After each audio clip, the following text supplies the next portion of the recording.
أعوذ بالله من الشيطان الرجيم بسم الله الرحمن الرحيم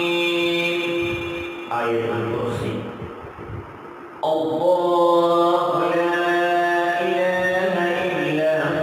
هو الحي القيوم لا تأخذه سنة ولا له ما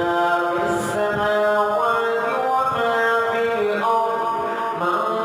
ذا الذي يشفع عنده إلا بإذنه